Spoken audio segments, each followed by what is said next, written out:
Good morning. आज हम पढ़ेंगे कक्षा 10वीं की दूसरी इकाई का पाठ नंबर 10 बूढ़ी काकी। ये हमारे आज के लेखक हैं प्रेमचंद जी। परिचय: इनका जन्म हुआ है 1880 लम्ही उत्तर प्रदेश में और मौत हुई है 1936 वाराणसी उत्तर प्रदेश में। परिचय: अप्रतिम कहानीकार एवं उपन्यासकार प्रेमचंद जी का पूरा नाम धनपत राय था। याद रखिए, प्रेमचंद जी का पूरा नाम धनपत राय है। बाल्यकाल से ही आपने लेखन कार्य आरंभ कर दिया था, यानी जब वो छोटे थे, बच्चे थे, तब से उन्होंने लिखना शुरू कर दिया था। आधुनिक हिंदी गद्य साहित्य में आप कहानी के पितामह कहे जाते हैं। आपकी कहानियां, उपन्यास शोषित किसान, मजदूर, स्त्रियों आदि की समस्याओं का विस्तृत चित्रण करता है। यानी जो भी ये लिखते हैं उसमें औरतों के बारे में, मजदूरों के बारे में, किसानों के बारे में ज्यादातर उल्लेख करते हैं। आज का पाठ: प्रस्तुत कहानी के माध्यम से प्रेमचंद जी ने समाज में व्याप्त वादा खिलाफी, जो हम प्रॉमिस तोड़ देते हैं उसे वादा खिलाफी कहते हैं, वृद्धों के प्रति तिरस्कार की भावना पर जोरदार प्रहार किया है। जो बूढ़ों व्यक्तियों को देखकर हम उन्हें इग्नोर करते हैं, उन्होंने आज के पाठ में इस पर भी वार किया है। यहाँ कहानीकार ने बुजुर्ग जनों के मन का मनोवैज्ञानिक विश्लेषण करते हुए उनके प्रति आदर भाव रखने हेतु प्रेरित किया है। यानी आज के पाठ से हमें ये सीख मिलती है कि कैसे हमें बड़ों की देखभाल करनी चाहिए, सेवा करनी चाहिए, ना कि उनका तिरस्कार करना चाहिए। बुढ़ापा बहुधा बचपन का पुनरागमन हुआ करता है। पुनरागमन का अर्थ होता है वापसी।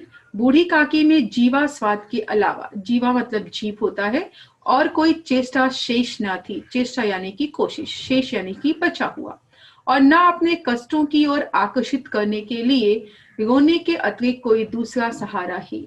समस्त इंद्रियां यानी कि पूरा जो उनके नर्व्स के सिस्टम थे, वो पूरे सिस्टम, नेत्र, हाथ और पैर जवाब दे चुके थे। यानी वो उनके जो शरीर के अंग थे, जैसे नेत्र हुए, हाथ हुए, पैर हुए, सब जवाब दे चुके थे, किंतु अभी भी उनके शरीर का जो जीभ था वो बराबर काम कर रहा था।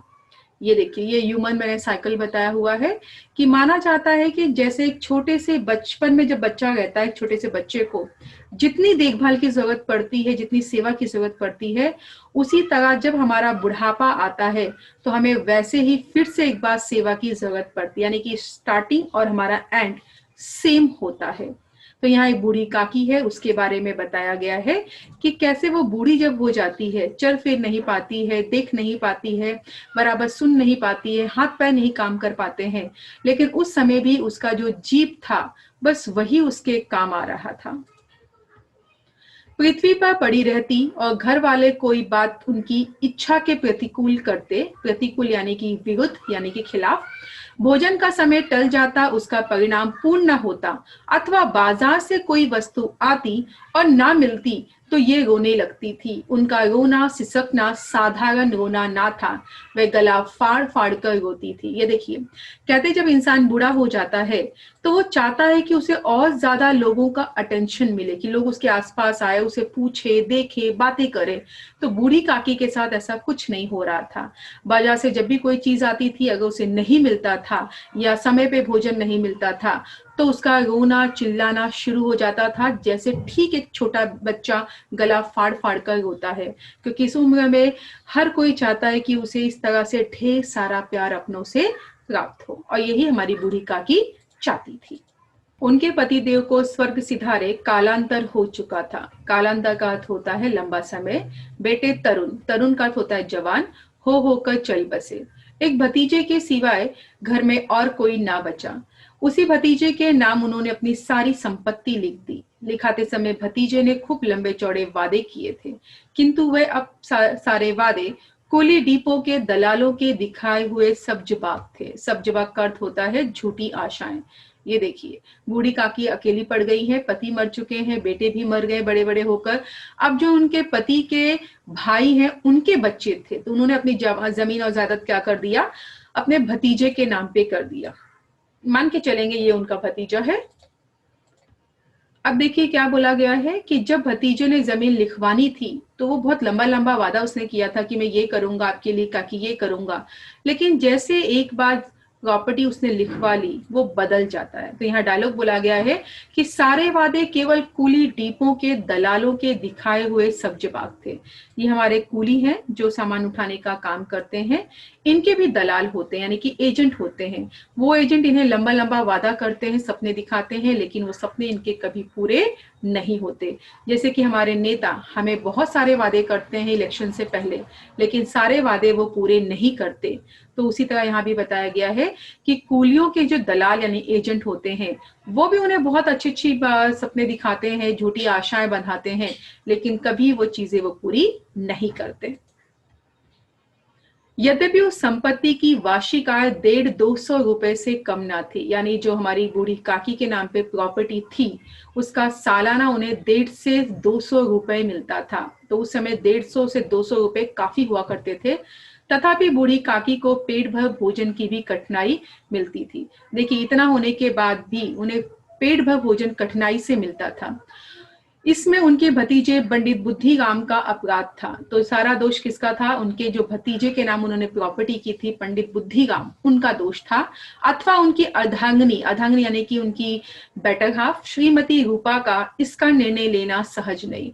तो लेखक का मानना है कि पति दोषी था कि पत्नी दोषी थी या दोनों दोषी थे, ये कहना मुश्किल है। बुद्धिराम स्वभाव के सज्जन थे, सज्जन यानी कि अच्छा इंसान, किंतु उसी समय तक जबकि उनके कोष पर, कोष का अर्थ होता है खजाना, पर कोई आंच ना आए, यानी जब तक कोई उनके खजाने यानी कि पैसों पर हाथ नहीं डालता तब तक वो बड़े सज्जन इंसान बना फिरता था। लेकिन जैसे कहीं पैसा खर्च करने की बात आए तो अपनी औकात पे आ जाता था। कौन? बुद्धिराम। रूपा स्वभाव से तीव्र थी। तीव्र का अर्थ होता है तेज, यानी कि जो इंसान मुंह पे बोल देते हैं उन्हें कहते हैं तीव्र। सही पर ईश्वर से डरती थी, लेकिन ऐसे इंसान अंदर ही अंदर ईश्वर से डरते भी हैं। अतएव का मतलब होता है इसलिए बूढ़ी काकी को उसकी तीव्रता इतनी ना खलती थी जितनी बुद्धिराम की भलमनसाहत। भलमनसाहत का मतलब होता है शराफत। ये देखिए, मान के चलेंगे ये हस्बैंड वाइफ हैं बुद्धिराम और उनकी पत्नी रूपा, जिनके नाम पे अब जायदाद हो चुकी है बूढ़ी काकी का। अब कहते हैं बेटा, जो औरतें मुंह पर बोलती हैं तीखा, वो औरतों का अक्सर दिल साफ होता है, क्योंकि वो दिल में कुछ नहीं रखती। वो हमेशा सामने वाले को कुछ ना कुछ बोलकर अपना मन हल्का कर लेती हैं। वही अगर हम बुद्धिराम की बात करें तो बुद्धिराम ज्यादा बोलता नहीं था, शक्ल से शरीफ बनने का नाटक करता था, लेकिन अंदर से जो उसका दिल था वो कैसा था? काला था। इसीलिए हमारे लेखक ने कहा कि ये कह पाना कि कौन कितना अपराध का जिम्मेदार है, ये कह पाना मुश्किल है। बुद्धिराम को कभी कभी अपने अत्याचार पर खेद होता था। खेद का मतलब होता है दुख। विचारते कि इसी संपत्ति के कारण मैं इस समय भला मानुस बना बैठा हूं। भला मानुस यानी कि अच्छा इंसान। लड़कों को बुढ़ों से स्वाभाविक विद्वेष होता है। विद्वेष का मतलब होता है जलन। और फिर जब माता पिता का यह रंग देखते तो वे बूढ़ी काकी को और सताया करते। तो देखो, कहा जाता है वैसे भी लड़के बूढ़े लोग को ज्यादा पसंद नहीं करते। यही कारण है, आपने देखा होगा कि जैसे ही बच्चे बड़े हो जाते हैं, खासकर लड़के, और शादी करते हैं, तो कुछ लड़के ऐसे भी होते हैं जो अपने माँ बाप के साथ पूरा उम्र बिताते हैं जब तक वो जिंदा रहते हैं, और कुछ ऐसे भी होते हैं कि पत्नी के आने के बाद माता पिता को छोड़कर गांव में, शहर में आ जाते हैं, या कुछ तो उन्हें बेसहारा छोड़ देते हैं ताकि वो आश्रम में जाकर अपनी जिंदगी बिताए। तो यहाँ भी वही बताया कि बुद्धिराम को काकी से वैसे भी परेशानी थी, वो उसे पसंद नहीं करता था, और जब वो अपने माता पिता को देखता था कि वो काकी को सता रहे हैं तो उन्हें और भी बढ़ावा मिलता था, वो और भी काकी से चिढ़ने लगता था।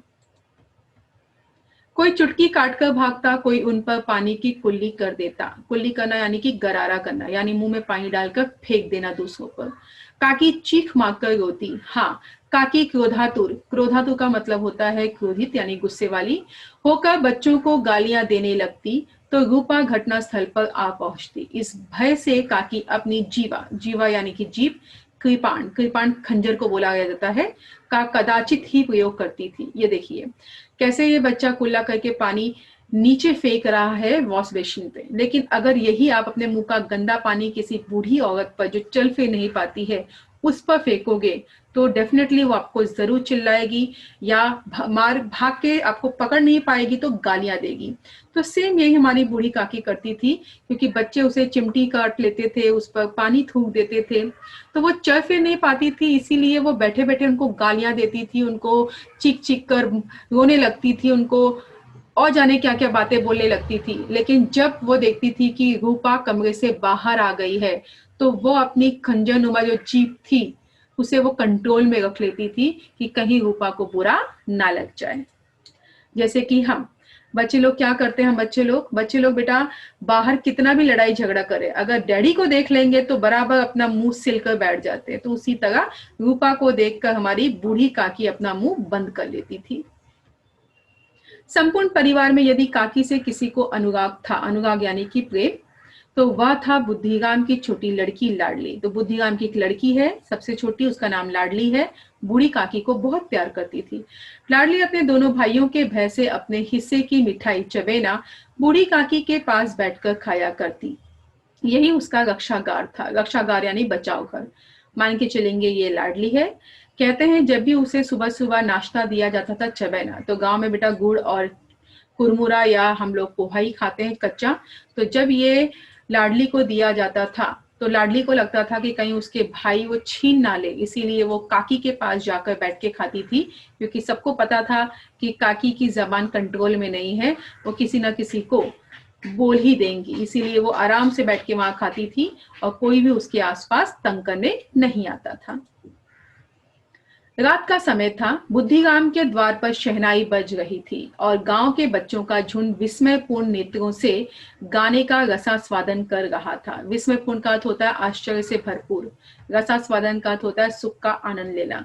अब यहाँ कहानी ने एक नया मोड़ लिया है। ये बताया कि बुद्धिराम जिन्होंने अपनी प्रॉपर्टी अपने नाम लिखवा ली थी काकी की, उनके सबसे बड़े बेटे की आज तिलक है और उस तिलक के अवसर पर शहनाई बज रही है। अब वहां पे बच्चे आश्चर्यपूर्ण नजरों से देख रहे हैं, सुख का आनंद ले रहे हैं। चारपाई पर मेहमान विश्राम कर रहे थे। एक अंग्रेजी पढ़े लिखे युवक इन व्यवहारों से उदासीन थे। वह इस गवाह मंडली में बोलना अथवा सम्मिलित होना अपनी प्रतिष्ठा के प्रतिकूल समझते थे। तो माना जाता है कि वहां पर उस तिलक के समारोह में गांव के सभी लोग आए हुए थे और बुद्धिराम के बेटे के कुछ पढ़े लिखे दोस्त भी आए थे।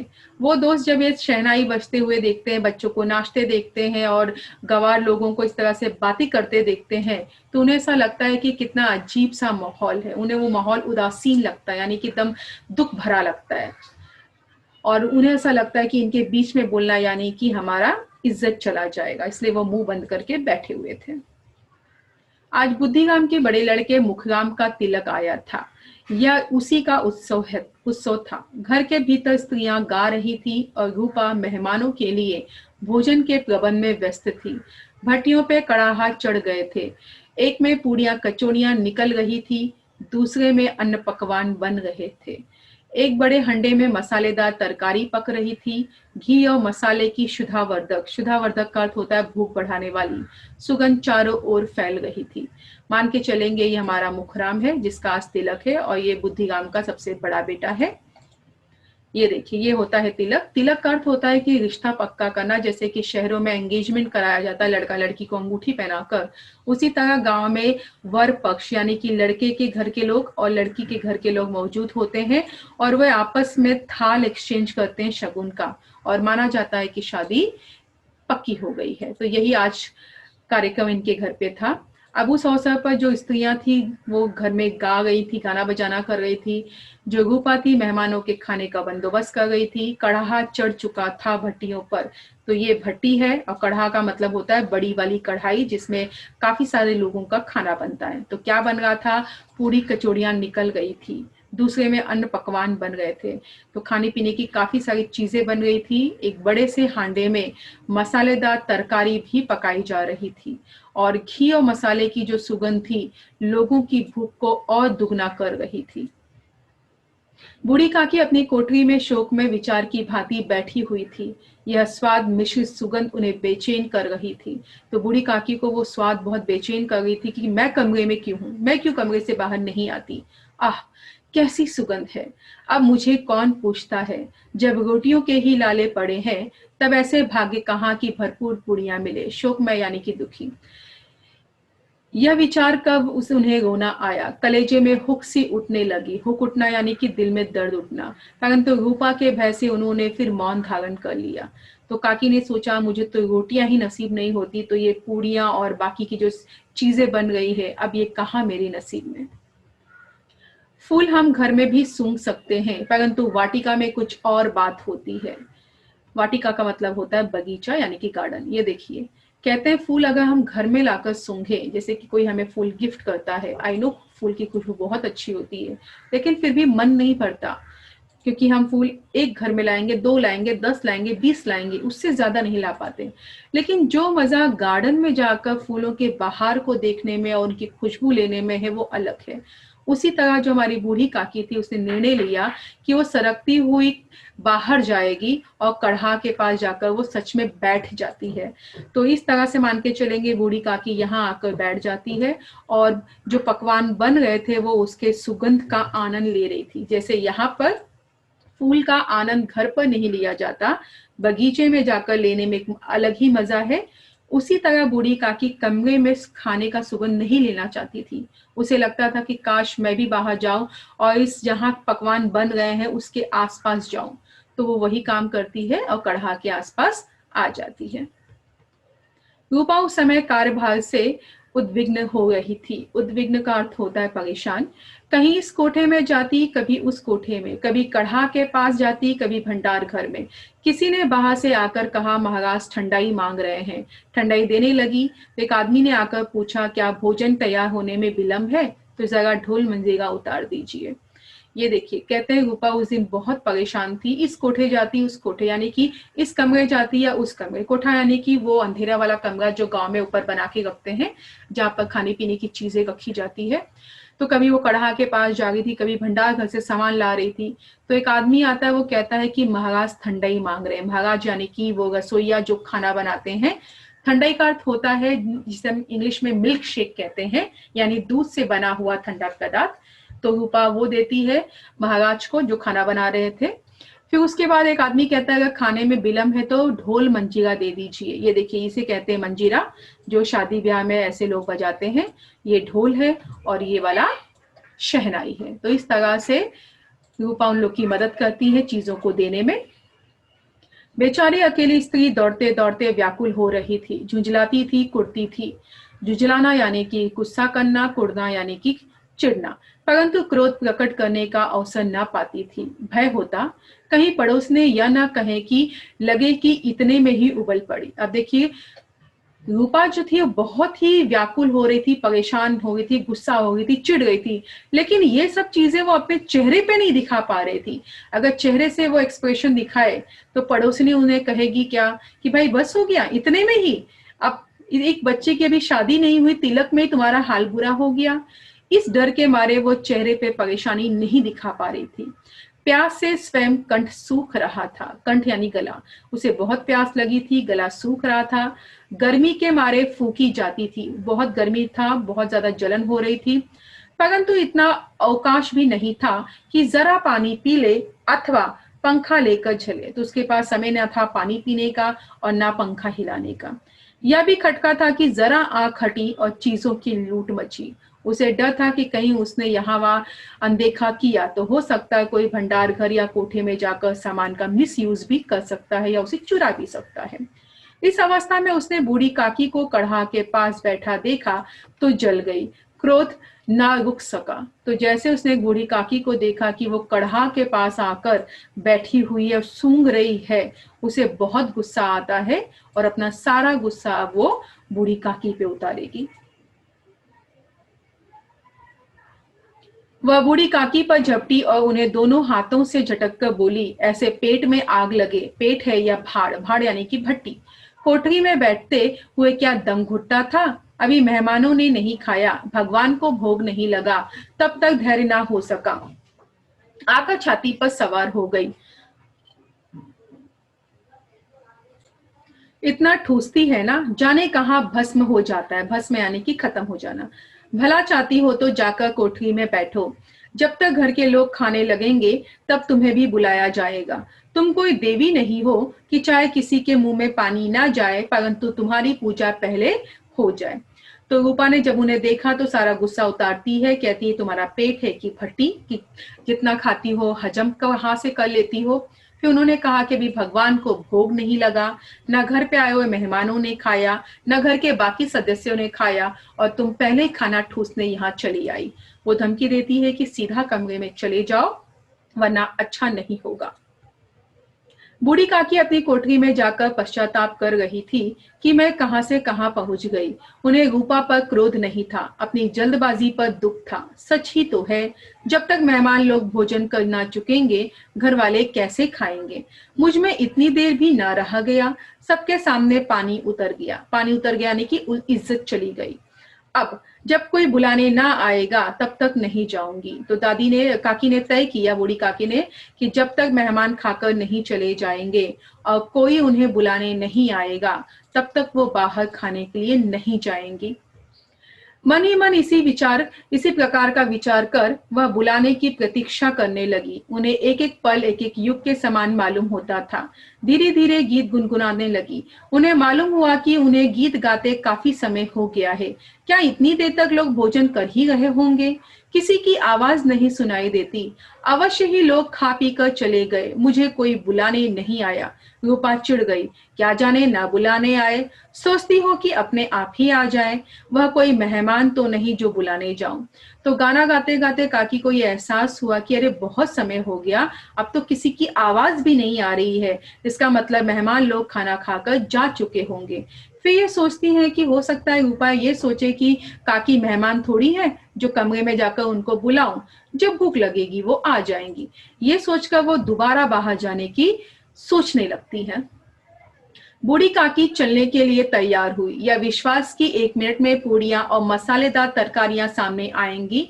उनकी स्वादेंद्रियों को गुदगुदाने लगा। उन्होंने मन ही मन मंसूबे बांधे। स्वादेंद्रिय का अर्थ होता है जीभ, मंसूबा यानी कि योजना या फिर इरादा। पहले तरकारी से पूड़ियां खाऊंगी, फिर दही और शक्कर से कचौड़ियां रायते के साथ मजेदार मालूम होंगी। चाहे कोई बुरा माने या भला, मैं तो मांग मांग कर खाऊंगी। लोग यही कहेंगे ना कि इन्हें विचार नहीं, कहाँ करें। इतने दिन के बाद पूड़ियां मिल रही है तो मैं मुंह जूठा करके थोड़े ही बाहर आऊंगी। तो काकी ने मंसूबे बनाए कि मैं बाहर जाऊंगी, पहले पूड़ी और तरकारी खाऊंगी, फिर पूड़ी दही और शक्कर डाल के खाऊंगी।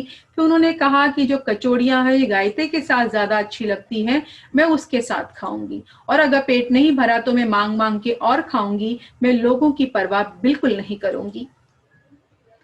मेहमान मंडली अभी बैठी हुई थी। कोई खाकर उंगलियां चाटता था, कोई तिरछे नेत्रों से देखता था कि और कभी खाना रहे हैं या नहीं। कोई इस चिंता में था कि पत्तल पर पूड़ियां छूटी जाती हैं, किसी तरह उन्हें भीतर रख लेता। कोई दही खाकर जीभ चटकारता था परंतु दूसरा दोना मांगते संकोच यानी कि हिचकिचाहट। इतने में बूढ़ी काकी रेंगती हुई उनके बीच जा पहुंची। कई आदमी चौंक कर उठ खड़े हुए, पुकारने लगे, अरे यह बुढ़िया कौन है? यह कहां से आ गई? देखो किसी को छू ना ले। तो माना जाता है कि जैसे काकी बाहर आई तो काकी ने देखा